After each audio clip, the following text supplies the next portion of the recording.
repeatable here. Jack is a World War II veteran. I've purposely hit on history. Nobody has left the club because we're too focused on history. We have a rare opportunity to witness and get testimonials from folks that have actually been in the field, seen the activities, experienced it, and if we can gain from personal first line of sight vision and history in Lincoln, I think we're better off for it. And so I asked Jack to come speak to us. He's been gracious to do that. And with that, Jack, I'll turn it over so you can kind of explain what you do, and I don't take any more of your thunder. Thanks again for coming. Okay, well, thank you, Bill.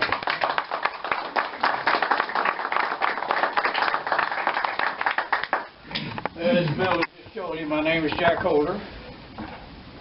I was born in a small town 15 miles from Dallas by the name of Gunter. December the 13th, 1921. We lived in Gunter for 1 year. My mother and father then moved to another huge town by the name of Newcastle, 56 miles south of Wichita Falls. I think it was about 1,200 population. My father was a farmer. He was also a World War I veteran. Any of you have ever lived on a farm, you know what a primitive life it is. I grew up with a kerosene lamp, outdoor toilet, no running water, no telephone, and for toilet paper we used to serve no but catalog. As I said, farming is a very hard life. I never drove a team of mules, but I've driven several tractors on the farm. And I began to learn at an early age that farming was not going to be my life. At the age of 18, fresh out of high school, I joined the U.S. Navy, April 24, 1940. I was inducted in Dallas, Texas, rode the train to San Diego, checked in at the San Diego Naval Training Station, and during my induction there, they found out I had appendicitis. I went to the hospital, had an appendectomy, spent 1 month in the hospital. Finally entered boot camp, trained for 2 months. My mother had a brother who was a pilot, and I always wanted to fly. I was selected for 4 months additional training in Aviation Machinist Mate School in San Diego. I spent the 4 months there. At the conclusion of the school, I got orders to proceed to Pearl Harbor. In early December, aboarded the USS Platte, a U.S. tanker loaded with 6 million gallons of fuel oil. And if you can imagine what a ship looks like with 6 million gallons of fuel oil, you knew it had very little freeboard. Freeboard is the distance between the top deck and the water. We had 3 feet. On the way there, we encountered a very serious storm. Rumor was aboard ship that the captain was mad because he wanted to spend Christmas in San Diego. He never slowed down. Bow would go under, spray come over the stern. Any rate, we reached Pearl Harbor, and I was assigned to a PBY squadron.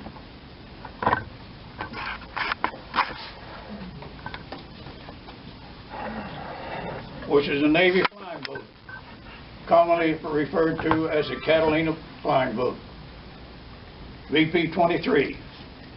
This airplane does not have attached landing gear. It's strictly a seaplane. It had to be, you put on attached beaching gear to it to bring it ashore, roll it back in the water, remove the beaching gear, the plane's ready for flight.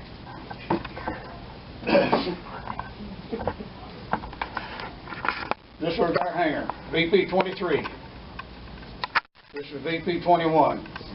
We had 3 squadrons of PBYs there, 2 in this hangar, 1 over here. This is VP-21, VP-23. This is the dock, or dock where the airplanes come and go. enter this point of the Pearl Harbor, and as they come in, they have to go around Fort Island to exit the channel. And prior to the war, we spent I spent 4 months in the beach crew, and after 4 months, I was finally assigned to a flight crew as a first mechanic. I spent the first 4 months as a first mechanic, and then I was advanced to what the Navy call a plane captain, which is a flight engineer, but in the Navy, the plane captain has other duties other than flight engineer. The entire listed me crew on an aircraft in the Navy reports to the plane captain as condition of that aircraft if it's ready to go. The plane captain is responsible for the airworthiness of that airplane. We patrolled all around Hawaii, Palmyra, Johnson Island, and all the adjacent islands in the Hawaiian area prior to December 7th. On December the 7th,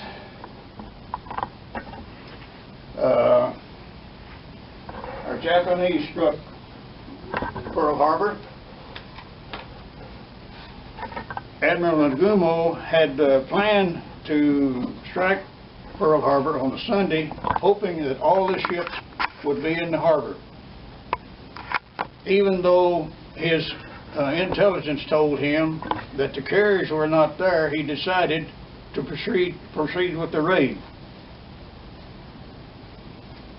The first wave of aircraft at 0800 on December 7, 1941 was consisted of 187 aircraft. Torpedoes, torpedo bombers, dive bombers, and fighters. An hour and 15 minutes later, the second wave struck with 163 aircraft. I had the duty that day, and when the first wave started, the first thing we heard was a screaming aircraft and a terrible explosion. This was our hangar. We run out this side of the hangar, and this is an open dock here, the parking area for all the aircraft. This hangar was engulfed in smoke and flame. Aircraft parked between them here, half of them were on fire, and incidentally, that was a very sad moment. Those planes were only 2 weeks old. It was a PBY-5. We had just upgraded to. We had just returned from San Diego with new aircraft. At any rate,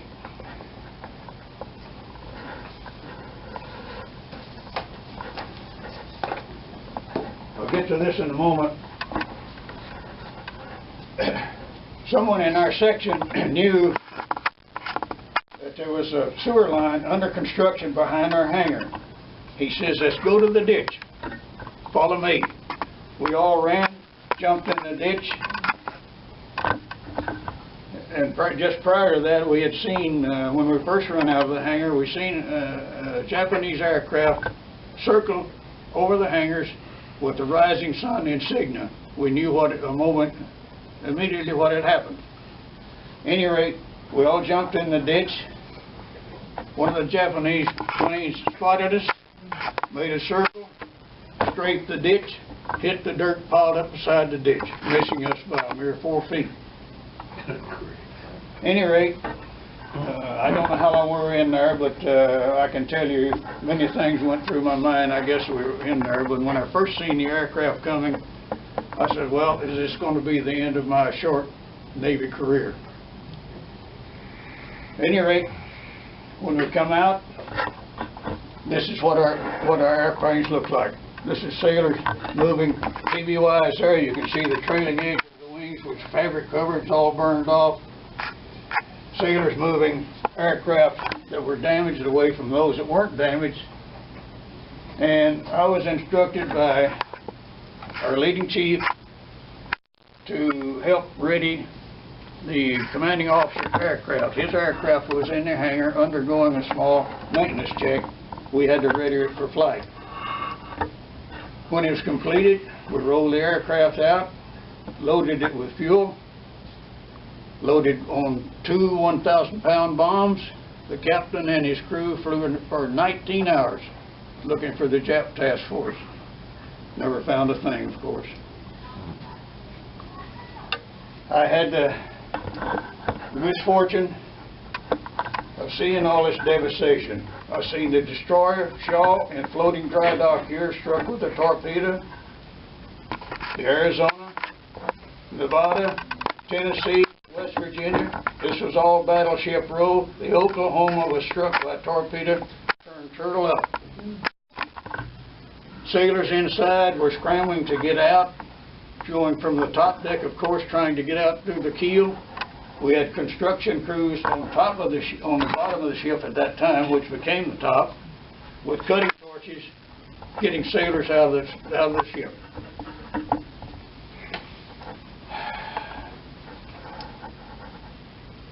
Shortly after that, well, later on, I guess, late in the afternoon, construction crews had set up sandbag machine gun pits all around Fort Island.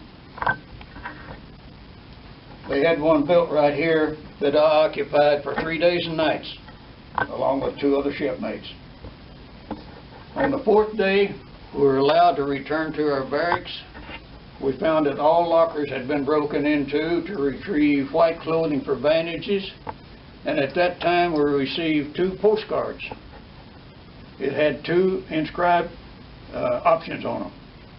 The first one said, "I have been wounded." The second one says, "I am okay, don't worry." This was to send to our folks, of course.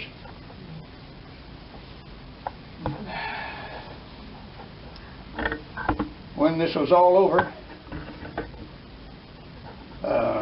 operations continued as before. We began our patrol all around the island, and incidentally, Admiral Kimmel and General Short, who were not aware of any of this, were both on the golf course. I blamed Admiral Kimmel for this for many years, but I've now learned that we had listening stations, 5 of them set up around the world. 1 in Philippines, 1 on Wake Island, 1 in Alaska, 1 in Hawaii, and 1 in San Francisco, that were tracking the Japanese fleet from the time they left Tokyo. By triangulation of all these receptions they received, they knew exactly where the Jap fleet was. FDR and Admiral Stark were briefed every morning on the position of this fleet. Speculation is now that FDR wanted this to happen so we could join the conflict to help the British. Oddly enough, following Pearl Harbor, 88% of the U.S. population was still against us joining the conflict. Shortly after, 10 days after, excuse me, Admiral Nimitz relieved Admiral Kimmel and was taken on a tour to view the devastation. When they returned, he was asked, "What did you learn?" He said, "Well, I learned that the Japanese made 2 fatal mistakes. The first one was their primary target should have been our oil storage, which is above ground and unprotected. Secondly, they should have struck when our ships were at sea. They would have been sunk. We could not recover them." Days later, after the raid, FDR called his military group together and he says, "I want you to devise a plan to strike Tokyo."